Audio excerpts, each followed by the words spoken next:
Welcome to the bold analysis, ladies and gentlemen. Thank you very much for your support. Today we are going to discharge Sarah from Kenyatta National Hospital at 2 p.m. So for those who have supported this course, in a special way, I want to congratulate you and say asanteni sana for coming over to support one of us. The messages have been uplifting, and of course we believe that in near future I shall make this more robust. And stick to this channel because we are going to have an exclusive interview with her. Then from there, we shall also reveal more on our next course of action towards supporting or rather empowering the community. Now,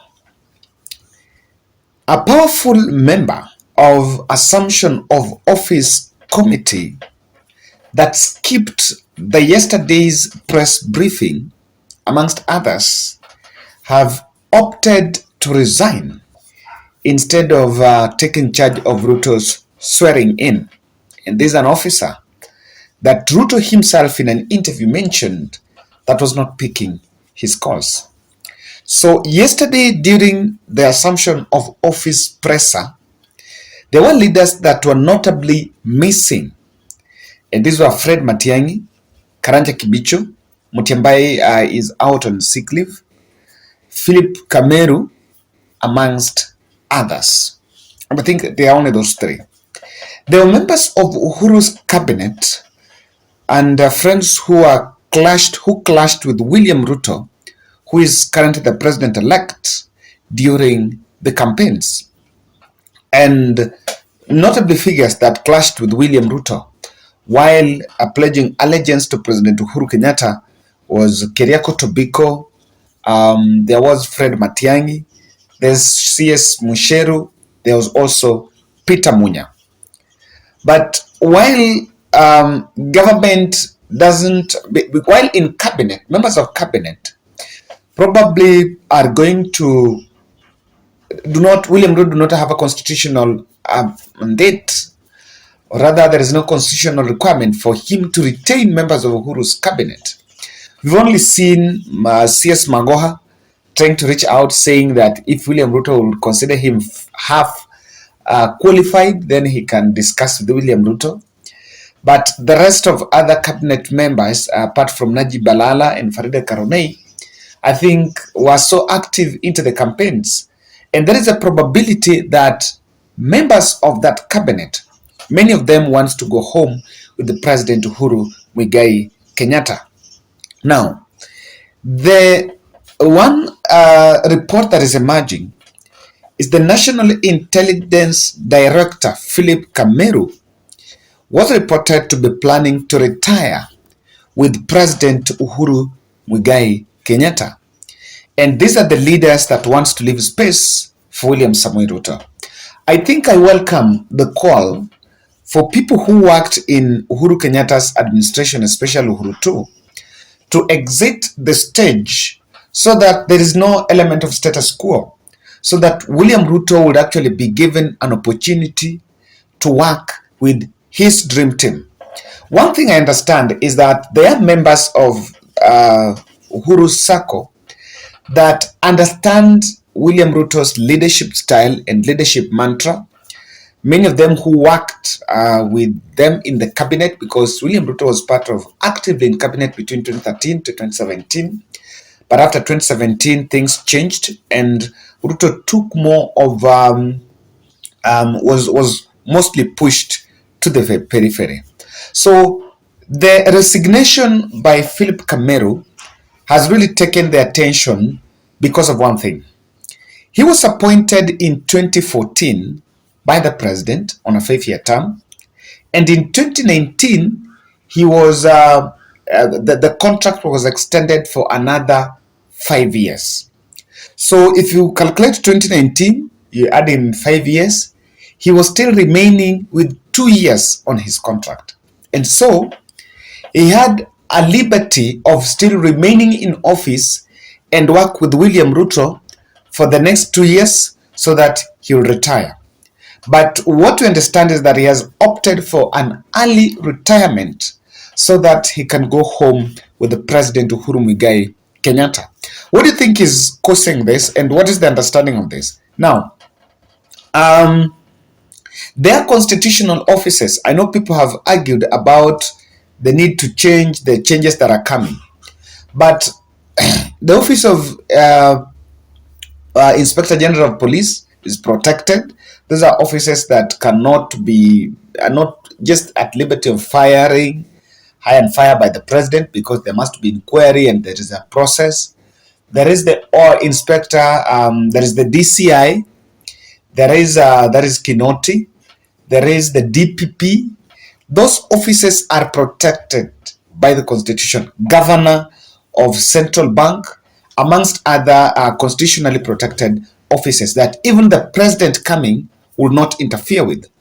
But these are one thing that is happening is, despite the fact that the NIS general was still remaining 2 years on his to work to still remain in office, he has opted to exit the stage. Ruto had revealed in, I think, in a KTN news interview days to the general election, that he declined, that he was no longer receiving reports from the national intelligence, despite the fact that as a deputy president, that constitutional office allows him to receive those reports.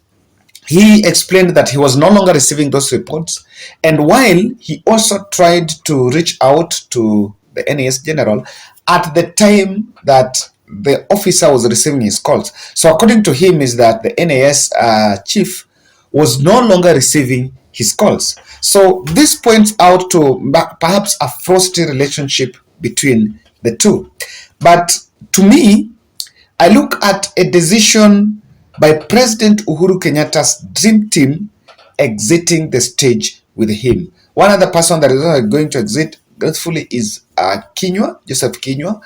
I understand he was even supposed to retire in 2017, but Raila and Uhuru asked him to just remain with the president so that he can retire the president. So the president is going to hang out with his team, most of his closest of his team. So, ladies and gentlemen, before we look at the real aspect that is playing out on this transition from Uhuru's regime to William Ruto's regime, I want to humbly request you to subscribe to our channel.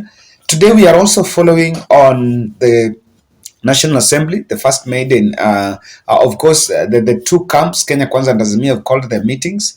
So we're also following into those deliberations, what exactly will happen. So you need to stay here, because here you will be updated on each and every aspect that is playing out, or any other political update within our borders. And I want to believe, and I want to thank you for those who have reached out in a special way. Those who have also reached out to others, who we know that politics is very emotive, while others have strength, but there are also others who are weak. So if you reach out to a brother and say hi and talk to a brother the way I've been talking to some few members of this channel, I think it will help to make others really heal. Now, the most something I can see is that there are members of Uhuru Sako that will not want a conflict of interest.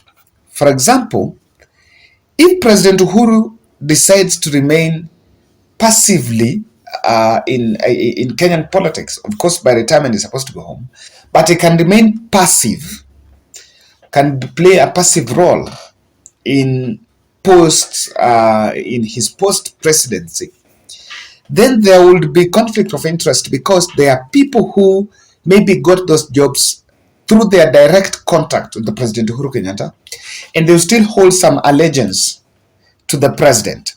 That allegiance to the president would then make them, sometimes they're supposed to offer briefs, classified briefs to the president-elect, but they'll also be tempted to tell the president-elect maybe what exactly is happening in government. Because of this, I see a possibility, and that's why I agree that members who feel that they can exit the stage with President Uhuru Kenyatta should do so rightfully, because there is this aspect of president. You never know whether if president goes home, he will not still be asking to know what exactly is happening behind the scene. But the President Uhuru Kenyatta is determined to abort continuity. In the campaign trail, the William Ruto's manifesto, or rather the UDA manifesto, was very elaborate and it was extensively deep. By the way, the truth is, William Ruto had one of the most detailed manifesto that was called The Plan. And if you had the liberty of reading the plan like me, then you will see that the plan is starting from scratch. And he never embraced the element of continuity, even though at campaign trail he will say that I will complete the projects that Uhuru did. But in paper, you see a lot of fresh issues or fresh policies that William Ruto that William Ruto government is going to look for. So Uhuru is also determined that let me go home with his team so that William Ruto and the Dream Team can start from scratch. And I say, starting from scratch, it has its own disadvantages because you breathe fresh energy. It's through that then you will curtail the cartels, perhaps, and fight what they termed the state capture. However, you never know that if you start from scratch, you will not have a bearing. And it might take you long to get on course. It may take you long, even 2 years before you really get to on course. So that visibility of what you're doing, because if you start, you need visibility for the things you're doing on ground. So perhaps this is something that I also add, that William Ruto should be allowed to start from scratch. The element of continuity do not really play, because also the Kenyan people were made to understand that Uhuru made all the blunders in the government. Now, there is a frosted relationship.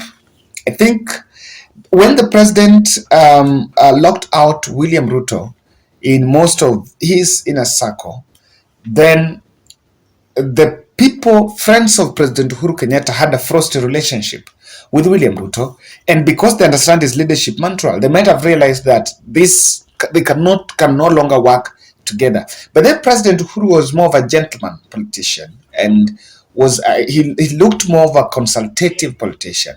He doesn't just throw in and just make decisions to go. So some of these people do not feel that they can work with William Ruto's mantra. And we're so much interesting to see how this is going to play out. But there is a clash with Ruto's new deep state. Ruto also has a deep state now. Because when it gets to Statehouse, and I can surely tell you that when you just think things are coming to an end, this is the start of the real thing. Now they are positioning. Of course, in one of my analysis, I will have to look at these camps that are emerging. But I can tell you that Ruto's deep state is not going to welcome, or is not going to be coherent with President Uhuru Kenyatta's deep state, because there are different interests that are served. And you will realize that the circle that will be around William Ruto will be serving specific interests, and that can clash with Uhuru's men. That can actually bring animosity, where people feel that because you worked with the president, with President Uhuru Kenyatta, and William Ruto went through a lot of problems when you were the President Uhuru Kenyatta, you don't have audacity and you're not supposed to be part of this regime. So that isolation gap might emerge, even if I think for the 2 years that maybe he's supposed to still in office, he will see the face of isolation and mistreatment and not even sing at it. And this may not be in the interest, or rather this may not be the mindset of the president-elect William Samoei Ruto. But in the office of the presidency, there are different layers of power. So these layers of power might actually relegate some of President Uhuru Kenyatta's friends to the periphery. And ladies and gentlemen, I don't know what you think. One thing I need to say is this does not affect in any way the transition of power from Uhuru Kenyatta to President-elect William Samoei Ruto. This does not affect, this is nothing to deal with the swearing in or anything. This is just strategic positioning and people taking personal decisions at this critical time. And of course, it's good for us to see the new faces so that Kenyans expect the changes. Someone should not have an excuse of I retained leader X and this person did this and did that. So that if you come up to your dream team, when you don't achieve your objectives, you have yourself to blame. You don't transfer the blame to other people. That's my point.